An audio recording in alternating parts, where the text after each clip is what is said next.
Hey, what's up, guys? Koolaid here. Today we got another episode of Killing Time with Koolaid, and today we are going to talk mainly about the Infiltrator update, the upcoming Infiltrator update due in August. Now, more than likely, it will get pushed back as the big updates seem to do. And the stuff we're going to discuss is definitely not finalized. We're not 100% sure that it is even going to be in the update, but it is kind of what's been speculated and what was in MLG something or other. I don't remember where this information actually came from, but this is what's out there for us to kind of speculate about right now. Now, before I get started into all that, and we will do a mailbag portion at the end of the video as well. How many questions I answer is going to be based on how much time we actually have left. But before we get into that, I do want to say, this is not just an Infiltrator only series, even though all I've really been playing is Infiltrator so far since I kind of have come back to this game. You guys know that's kind of my bread and butter and my favorite class, and that's really what I'm enjoying right now. So I'm probably going to keep playing Infiltrator a lot as opposed to, many other classes right now. And because of that, I do plan on adding a couple more chapters to the Infiltrator's handbook. I kind of mentioned that this was Killing Time with Koolaid was really going to be my only video series right now due to time constraints. Obviously, I just did a weapon review on the new ns-SMG or PDW, whatever you want to call it. And I do plan on adding more chapters to the Infiltrator's handbook now as well. A couple things that I do have kind of planned to do videos on. I do want to do an advanced infiltration video. I did Infiltration 101 way back in the day, during the very early stages of Planetside, and this is just going to kind of be more advanced tactics or kind of just building on that. And that's not necessarily hard stuff, but stuff that you might not think about, or ways you can take stuff from the first video and take it one step further. I'm also possibly going to do a guide on how to infiltrate better solo as opposed to with a team. Not that I would be my suggestion or anything like that, but somebody was asking for a guide of that sort of thing. I'm not sure if I'm going to have enough information on that or not, because I do play Infiltrator very similar solo as I do with a team, but we'll see.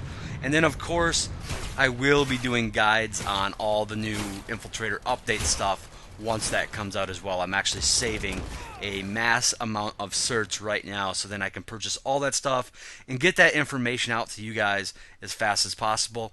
One other thing that I'm probably going to do a video on, I don't know if it's going to be a Infiltrator's handbook video or not, but I am testing out the new advanced shield capacitor as well as using med packs as opposed to proximity mines. And I bought all this stuff on my VS Infiltrator, which I have been playing a little bit more this week. And I might do a loadout video. I don't know yet. I don't know what I have planned for that, but it's something to look forward to.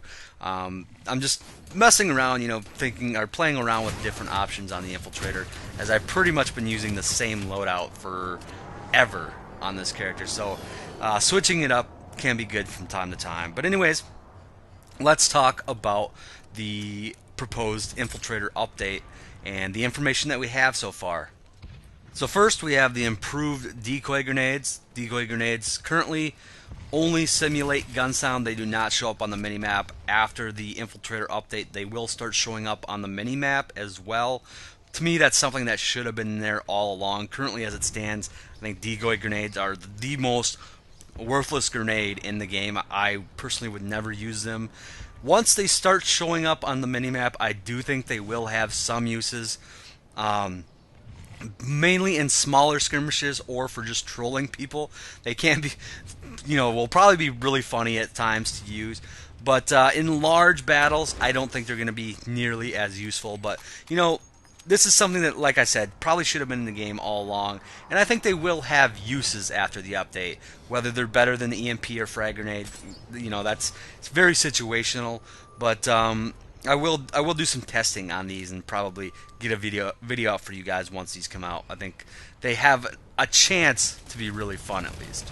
Next we have the deployable motion sensor, and this I actually think could be a really nice tool. It's going to be used kind of like a spawn beacon. You lay it down, it can be destroyed, but it is going to sense people in real time on your minimap as opposed to just pings here and there. So sounds like it'll be really good. You're gonna have to probably hide it really well so it doesn't get destroyed to get a lot of use out of it. as I'm gonna get teabagged right here, but I'm assuming, I don't know how many you get if you only get one and then you have to resupply. I don't know if you'll be able to pick it back up. I'm assuming you'll be able to pick it back up, kind of like in Battlefield 3, the tugs. That's the idea of what I'm getting. Does sound like it's going to have some uses. Whether or not I'll like it better than the darts, I don't know. We'll just have to wait and see on that as well. Next, we have a new suit slot ability that will allow us to see enemy explosives that are deployed, even through walls. I guess they'll show up on your minimap, or I don't know if they'll show up on the minimap or just the HUD. Like they'll glow. I'm not 100% sure on that. I'm not sold that it would be worth using over the other suit slots. However, I could see this being very effective if you're playing in maybe an organized squad where you can call this out to your teammates, something like that. You know, a lot of this stuff I'm going to say this in pretty much every one of these. We're just going to have to wait and see. Any other options there, is good, and it's nice to have options. So, next we have the straight pull bolt for the bolt actions. Now, in Battlefield 3, if you played that, this was an option. There's really no reason not to use it in Battlefield 3. In Planetside, it says that you are going to have to give something up. One of the things I'm reading is that you're going to have to give up your secondary weapon. I don't know if that's going to be accurate. It seems like a little much. But what the straight pull bolt does is actually allows you to not have to zoom out every time you want to chamber a next round with your bolt action sniper rifle. It's a very useful tool. But like I said, we don't know exactly what you have to give up at this point to use it. So we can't really say for sure whether or not it's going to be worth using. I think for snipers that are dedicated snipers and like to just sit in one spot and legitimately snipe, I think this is probably going to be a really good option for them. Next we have the recon drone, and this is going to be a destructible deployable that you'll be able to take control of on your infiltrator and fly it around and basically spot enemies. I have no idea. We don't know for sure. It's not been determined if it will have any sort of weapons on it or any sort of special abilities. If it does not, it sounds like it's going to be identical to the MAV again in Battlefield 3 if you played that. You'll know what I'm talking about. Now, the MAV in Battlefield 3 had some uses, but for the most part, everybody I knew that used it as a trolling tool. They would just ram it into an enemy player. They eventually changed it so once you killed one person with it by ramming it into them, it would blow up. But like I said, it's not been determined if this one will have any weapons or any special abilities or anything like that. Hopefully it has something other than just the ability to spot, because even though that can be handy once in a while, it's really not all that great, and to be honest, really not all that fun just to go around spotting with a drone. One thing that they didn't let you do in Battlefield 3 either with the MAV was let somebody else put C4 on it. You drive it into a tank or something like that. I hope they leave some options like that available for the one in Planetside 2.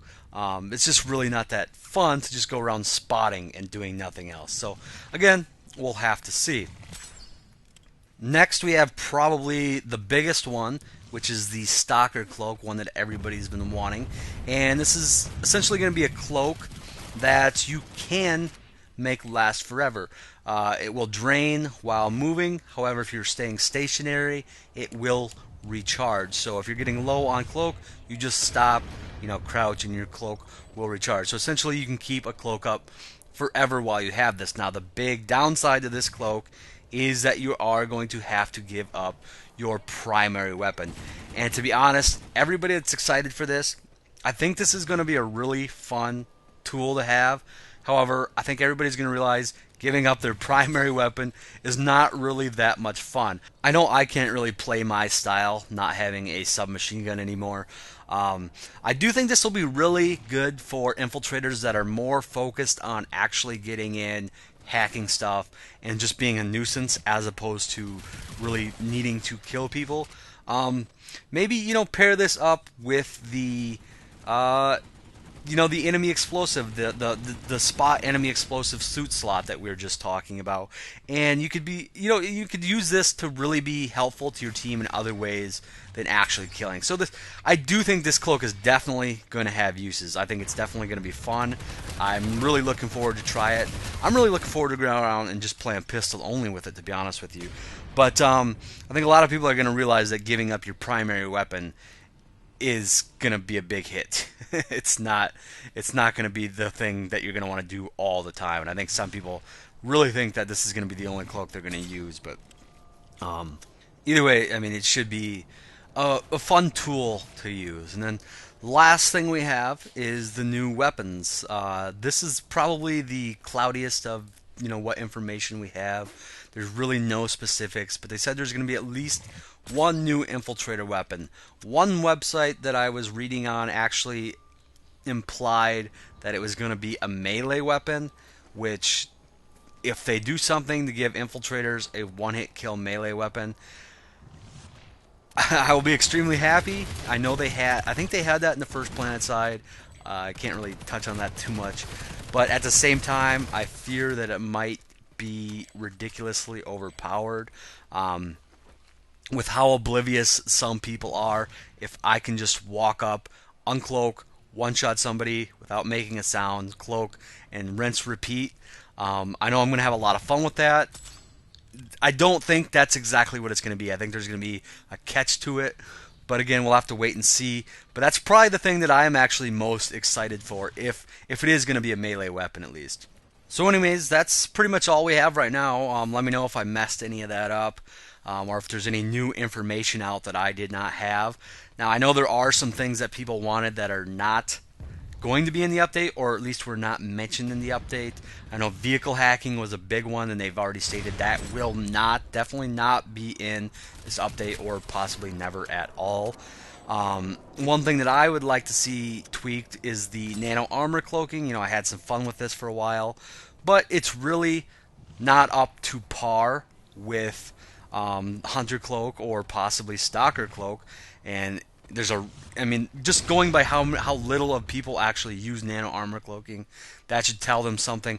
I'm hoping that's just not mentioned. I'm hoping that does get a slight buff. Now there are some other things as well. I'm not going to go into detail, but you guys have probably seen my proposed changes that I did a while back, and I know a lot of them were kind of silly on purpose, but some of that stuff I would definitely like to see implemented into the game as well. So that pretty much wraps up my thoughts on the Infiltrator changes. Now we will go to the mailbag, and I'm only going to try to do about 4 or 5 questions every week for the mailbag. If I did not answer your question, because there were a lot of good questions and a lot of them I'm not going to get to, just ask them again this week, and there's a good chance I will get to them next week. If I see that you've asked it, multiple times, I'll try to, prioritize your question as well. But anyways, John Sweetvale wants to know, for an LA, which grenades do I prefer? And I definitely prefer flashbangs. Now, I have not played with smoke grenades. I know what they do. The reason I haven't purchased them is because I love flashbangs so much. Smoke grenades are something that I have on my list of things to eventually buy, but I do prefer using flashbangs. For all my favorite grenades, concussion grenades are probably my favorite by far. EMPs are fun as well, but for light assault, definitely prefer flashbangs. Alex Bowen 727 wants to know why I named myself Koolaid, and to be honest, there isn't really a good reason. When I was actually making my Battlefield Bad Company 2 character, I was just sitting around trying to think of a name, and the first name that popped in my head was Drink the Kool-Aid. And I put in Drink the Kool-Aid, it was taken, so I put in Drank the Kool-Aid. And ever since then, I have been Drank the Kool-Aid or a Kool-Aid. There's really no real good reason with it. It's a reference for like a cult thing, Jim Jones, Drank the Kool-Aid. Not that I like some weirdo or anything like that, but that's pretty much all there is to it. No real good story behind that. Buy42 wants to know, what does STL Youngblood think of my TR character named STL Youngblood? Obviously, he's super jealous and mad about it. We haven't talked since I made that character.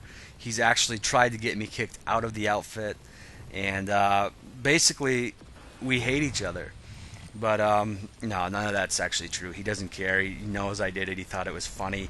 The whole reason I did it was actually to just kind of troll members of my own outfit. It was just something I did on a whim one night. I might have been drinking, I don't know. But I rarely play that character anyway, but he really doesn't care. At least if he does, he hasn't let me onto it. Jacobo Chong, I'm sure I pronounced that name wrong, I apologize, wants to know what my favorite LMG and shotgun are.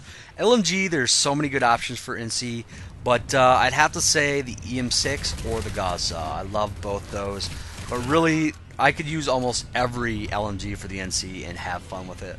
My favorite shotgun is probably the Mauler, just because of that fast reload. I do use that. I do use the semi-autos more than the bolt actions for whatever reason. I don't know why, but I do like the Mauler just because of the faster reload. I have kind of a reload addiction. And then for the last question, News at Me wants to know, what do you think of TR Claymores? And I'm kind of ashamed to say I have never actually used one. Heard a lot of bad stuff about them, and the more and more people are using flak, the less and less I like proximity mines in general. That's actually why I'm testing med packs right now on my VS Infiltrator. Now I still do like them. They still are useful. Even if they don't fully kill somebody, they are useful. However, I've heard so much bad stuff about the claymores not going off and how they're directional. I do kind of feel bad that I can't truthfully answer this question because I've never used them. But my best piece of advice to give you TR guys, if you're having problems with them, is to possibly just use med packs, really. The little bit of experimenting I've done with med packs so far, I'm actually starting to like them a little bit. I'm starting to fall in love. I don't know how I feel about giving up my mines yet, but if you're really having that many problems as a TR player, just go ahead and try med packs out instead. That's really the only advice I can give right now. But anyways, that pretty much wraps this up. I apologize this being so long, but we had a lot to cover today. And I do apologize again if I did not get to your question. Like I would have done more. However, the video is already so long, I don't want to keep it going.